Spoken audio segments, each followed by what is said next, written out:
Pemirsa Intens Investigasi, di balik pengakuan DJ Panda, rupanya ada fakta lain yang diungkap oleh sahabatnya, yaitu Roy Sakti. Lantas apa saja fakta-fakta tersebut?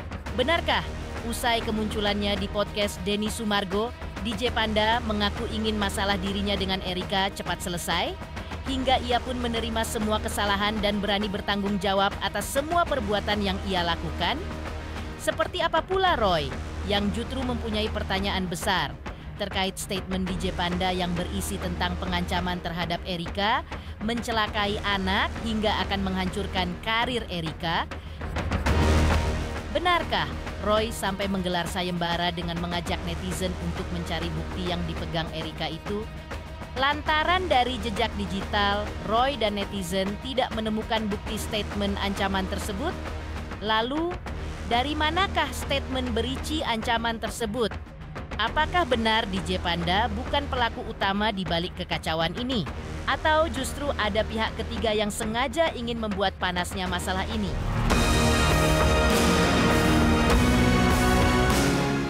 Pemirsa, bersama Intens Investigasi, kami hadirkan kabar terkini, terpercaya, dan teraktual. Tetapi sebelumnya, jangan lupa untuk like, subscribe, dan juga share channel YouTube ini.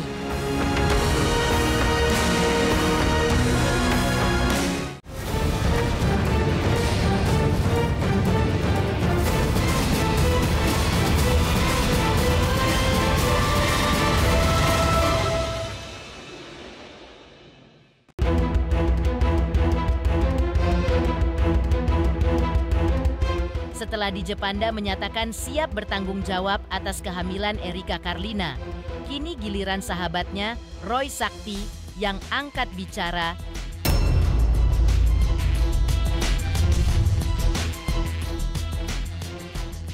Dalam pernyataannya, Roy membela sahabatnya dan membagikan fakta-fakta yang selama ini tak diketahui publik.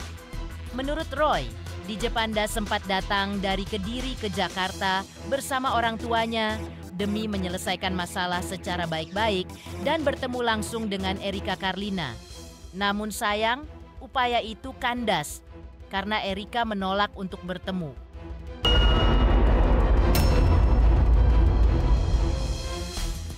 Padahal DJ Panda sudah jauh-jauh datang dari Kediri membawa orang tuanya. Selain itu, Roy juga menyebut bahwa DJ Panda telah mengakui kesalahan dan mencoba mencari jalan keluar dengan meminta bantuan Denny Sumargo untuk menjembatani klarifikasi. Namun, sebelum podcast itu terjadi, Roy juga sempat bertanya langsung kepada DJ Panda, apa benar dia melakukan hal-hal itu semua kepada Erika? Jika benar, Roy menilai DJ Panda sangatlah jahat, hingga Roy pun menyebut hal yang dilakukan DJ Panda layaknya seorang psikopat, apalagi sampai mengancam anak dan ingin menghancurkan karir Erika. Meski begitu, DJ Panda yang dinilai Roy tampak depresi dan sedikit amnesia pun akhirnya bertemu dengan Densu dan akhirnya podcast itu pun terjadi. Jadi saya ini termasuk salah satu yang membuat viral juga di angkatan pertama. Ya karena tanggung jawab ya, karena kan saya kan penggemarnya si Brevi sama gengnya. Kita kan penonton setia Marparton itu ya. Nah, ketika ada gerakan untuk adu circle kok merasa tertantang. Apalagi ketika kita menonton video-videonya masa lalu TikToknya Panda ini kok sombong banget gitu kan. Tapi kemudian ketika sudah menjadi rame, menjadi panas, kemudian saya dikontak sama kawan saya. Ternyata kawan saya itu adalah saudara dengan dari pihak DJ Panda gitu kan. Dan dia ajak ketemu. Saya buat apa gitu kan? Habis dia kan kemudian ngajak ketemu tuh ngapain gitu kan? Lornya begini. Ternyata waktu itu DJ Panda itu lagi di Kediri. Dia datang sama orang tuanya datang ke Jakarta untuk menyelesaikan masalah. Jadi dia datang dari naik mobil tuh, nggak naik pesawat, naik mobil ke Jakarta untuk menyelesaikan masalah, ketemu Erika tapi nggak ditemuin gitu kan. Ya karena kalau prinsipnya untuk menyelesaikan masalah ya oke. Nah akhirnya saya ngomong, statementnya gimana? Ya si Panda ini mengaku bersalah atas semuanya. Nah, kalau sudah mengaku bersalah ya sudah, berarti kan ya kita maafkan lah ya. Nah, karena ya waktu itu akhirnya kita ketemu, dan ketika ketemu dijelaskan, sebenarnya saya nggak butuh penjelasan, cuma kan intinya dia ingin menyampaikan permintaan maafnya supaya masalahnya selesai. Jadi prinsipnya di situ. Soalnya akhirnya ya karena kan kalau saya kan urusannya politik ya, urusan posting begitu kan. Ya saya kontak si Kodensu, bro lu mau nggak? Pas dia related banget dan pas ada, ya udah akhirnya kita ketemukan dengan Kodensu dan tapi sebelum terjadi podcast kita wawancara dulu. Oh, nanya. Kita cecer dulu, lu itu bener nggak ngelakuin kayak gini? Yes. Gini kan. Nah, dan dalam perjalanan itu kan kita juga selalu yang dituduhkan itu bener karena kan sangat jahat sekali. Bahkan saya itu ditelepon salah seorang ya pejabat lah kan.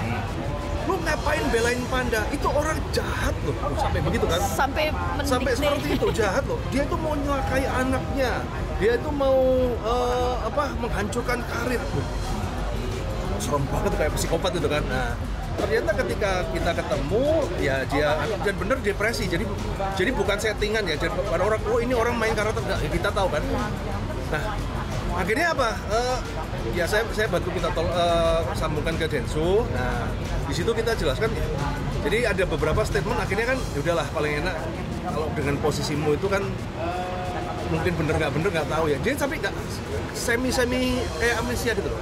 Jadi ketika ditanya itu ingat nggak?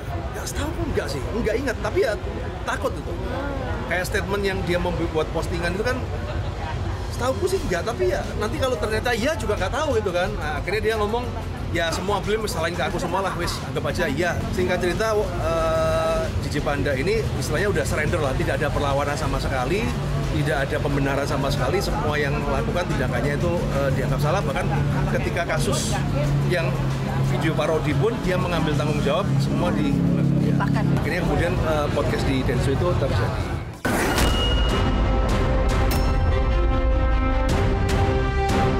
Selain itu, Roy juga menegaskan bahwa pembatalan sejumlah pekerjaan DJ Panda bukan akibat dari pihak manapun, melainkan murni desakan dan tekanan dari netizen. Roy juga mengaku awalnya berada di pihak Erika dan DJ Bravi. Bahkan, Erika sempat menghubunginya melalui DM dan menanyakan apakah ada video lain terkait kasus ini. Saat itu pula, DJ Panda disebut memberikan Roy rekaman video parodi serta percakapan yang sebenarnya ditujukan untuk meminta maaf kepada DJ Bravi. Namun, isu yang paling menjadi sorotan, kata Roy, bukan soal parodi, melainkan tudingan serius terhadap DJ Panda. Mulai dari mencelakai anak, menyebar foto USG, hingga menghancurkan karir Erika. Tapi, menurut Roy, itu bukan DJ Panda yang ngomong dan penyebaran fotonya pun bukan dari dia. Roy menyebut bahwa ancaman terhadap Erika sebenarnya muncul dalam sebuah grup yang beranggotakan sekitar 500 orang. Meski pesan-pesan itu dihapus dalam waktu 24 jam, menurutnya jika memang ada pernyataan mengancam nyawa dan anak, netizen pasti akan jadi ujung tombak yang mengusutnya. Jadi gini, kalau cancel DJ Panda itu yang dilakukan oleh netizen sendiri ya. Jadi mereka itu menteror setiap klub malam itu kan di DM-in apa segala. Waduh, saya aja sampai sekarang tuh kalau lihat buka DM itu ngeri-ngeri saja. Ada yang makin-makin si Panda, dia bilang kalau perlu gak usah dibahas lah, aku udah stop ya. Sudah, saya menghormati beliau, ya kan, saya menghormati beliau. Intinya dia stop ya. Ini kan karena Anda tanya ya, saya jawab yang itu ya. Dan yang pasti, nah ini yang menjadi concern saya adalah ada yang aneh karena kan ya sedikit banyak di antara peristiwa itu saya itu yang pegang pasalnya itu yang paling lengkap loh. Karena saya juga awalnya mendukung si Brevi, saya mendukung Kak Erika bahkan tanya ke DM ke saya, emang ada video lagi, ada apa lagi gitu kan. Jadi waktu itu kan Panda dia memberikan ke saya percakapan itu, tapi saya nggak berani lihat ya karena itu kan privasi ya. Kemudian rekaman video Natali, kemudian potongan itu kan dari Panda semua ya kan. Dan ketika saya share juga saya izin dia karena ini dia ini sebenarnya adalah komitmen dia untuk Komunikasi itu semua. nggak berkomunikasi, meminta maaf terutama terhadap si Brevi gitu kan. Dia kasih itu. Nah, yang menjadi concern saya yang aneh itu adalah apa? Jadi kan kalau berdasarkan di podcastnya Deddy Corbuzier, itu ada pelaporan yang pencemaran masyarakat ini kan, ini ada tiga segmen ya.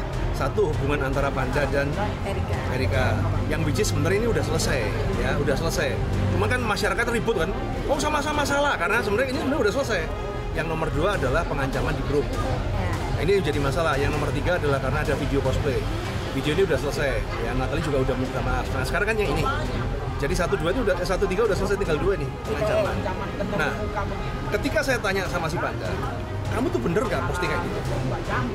Aku nggak tahu, lupa aku gitu. Waduh. Kebanyakan lupa ya? Hah? Kebanyakan lupa oh. Iya banyak lupa. Lupa itu jadi gini. Kalau saya nangkep ya, ini opini pribadi ya. Dia tuh mau ngomong enggak, ya kalau tiba-tiba ada. Iya. Ya tapi ngomong, ya mending udahlah, udah terlanjur, udah salahin ke saya semua. Jadi itu yang di statement adalah yang terutama yang saya highlight adalah yang tentang menghancurkan karirnya Erika, kemudian mencelakai anak, itu kan ada kan ya semua ya kan, semua itu ada.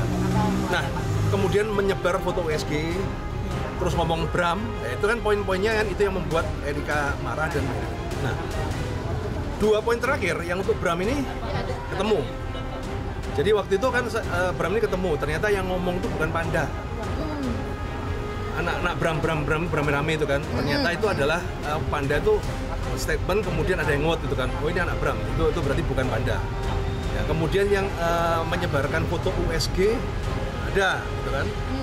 Nah, tapi yang chat mengancam Erika kemudian sampai mencelakakan anaknya ini, harusnya ini kan diposting di grup yang membernya 500.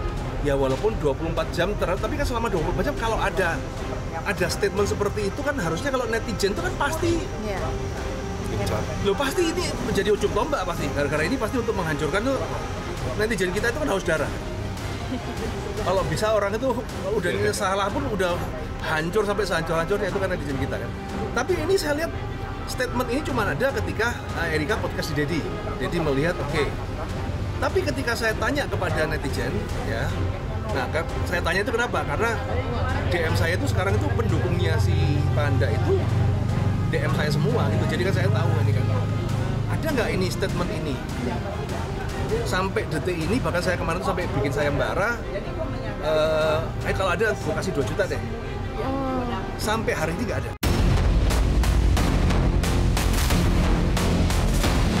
Tak berhenti di situ.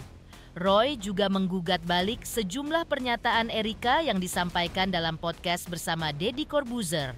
Erika kala itu mengaku mendapat ancaman serius, termasuk penyebaran foto USG upaya mencelakai anak, hingga pernyataan yang disebut menghancurkan karirnya.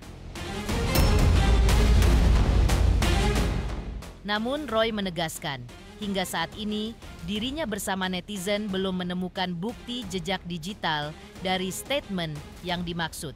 Bahkan, ia mengaku sempat menggelar sayembara dengan nominal uang sebesar 2 juta rupiah demi mencari siapa sebenarnya yang melontarkan ancaman tersebut. Soal isu 2 wanita lain yang dikabarkan juga dihamili DJ Panda, Roy tidak membantah, namun menyebut tak ada masalah dengan keduanya. Roy juga menyampaikan bahwa DJ Panda siap bertanggung jawab penuh atas kehamilan Erika, hingga siap mengakui dan menghidupi anak itu. Dan Panda sendiri yakin anak yang dikandung Erika adalah darah dagingnya. Lalu, apakah benar DJ Panda bukan pelaku utama di balik kekacauan ini? Atau justru masih banyak potongan cerita yang belum tersingkap? Biarkan ya. Tapi kira-kira Brevi bakalan nikahin Erika? Tapi tidak ada masalah, nggak ada masalah ya. Artinya yang sama 2 itu kan juga sebenarnya nggak ada masalah kan. Kalau masalah kan pasti muncul tuh. Kalau bener ada masalah kan pasti muncul kan. Naik pansos kan. Pertanyaannya adalah apakah DJ Panda ini penjahat kelamin, saya jawab ya gitu loh. Udah di depan matanya juga udah ngakui, udahlah kita nakal lah gitu lah. Yang namanya orang ganteng ya kan, kemudian banyak yang mau. Nah itu ya begitulah itulah. Justru DJ Panda itu merasa itu anaknya karena jarak dihitung antara USG dan ininya itu tepat gitu loh. Cuman mungkin ada keraguan ya karena kan podcastnya Erika kan ya begitu kan. Ini kan bukan permasalahan orang baik-baik ketemu orang jahat, ini kan permasalahan dua player lagi saling adu mekanik gitu kan. Tapi DJ Panda itu meyakini bahwa itu anaknya. Di tanggung jawab DJ Panda nanti ketika anaknya lahir mungkin seperti apa? Dia mau ngerawat, dia mau istilahnya nyantun apa ya? Kalau orang Jawa itu kayak paruan gitu loh. Ya sudah lah, lu ada apa? Ya aku tetap nyantunin gitu loh. Tetap biayain anaknya, dia ada kesempatan. Walaupun Erika sudah mempunyai uang untuk membiayai anaknya pasti berlebih-lebih. Tapi dia sudah berkomitmen seperti itu. Di mana Densu hanya memberikan wadah kepada DJ Panda untuk mengklarifikasi permasalahan dengan Erika Carlina lewat podcastnya. Untuk Intens Investigasi karena sudah mencapai 3 juta subscribers di YouTube. Sukses selalu dan all that.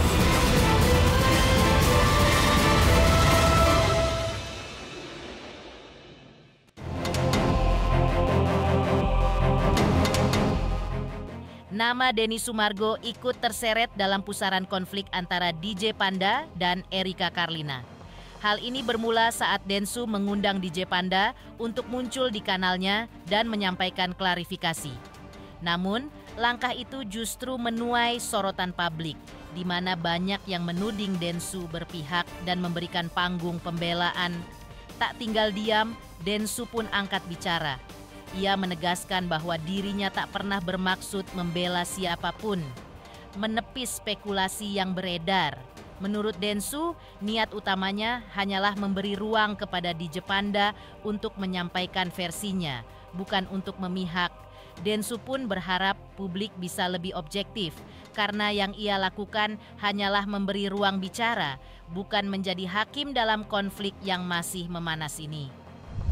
Sebenarnya sih kalau dibilang membantu nggak juga ya, karena di situ kan gue cuma memberikan kesempatan beliau untuk menceritakan versi dia aja supaya bisa diselesaikan, narasi itu bisa diselesaikan di publik dengan baik ya. Kalau gue membela pihak sebelah pasti gue juga nggak akan kasih tempat juga kan, dan juga gue nggak akan berusaha untuk membuat situasi di mana akhirnya orang bisa kasihan lah, berempati sama si DJ Panda kan. Tapi kan gue juga tidak melepas bahwa ini kan kesalahan dua belah pihak ya.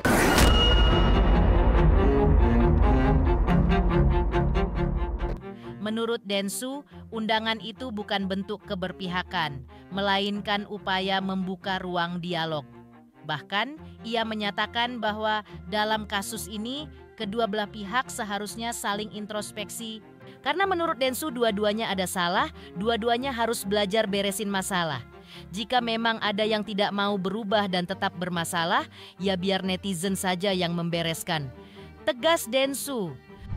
Kalau tanya saya ya, kalau tanya pendapat pribadi saya, dua-duanya salah, dua-duanya harus belajar membereskan. Gue sih bukan di pihak boykot memboykot, karena gue adalah orang yang pernah diboykot, jadi nggak mungkin gue di pihak boykot memboykot. Tapi kalau misalnya memang orang yang nggak mau berubah dan memang orang ini memang bermasalah ya, silakan netizen bereskan saja.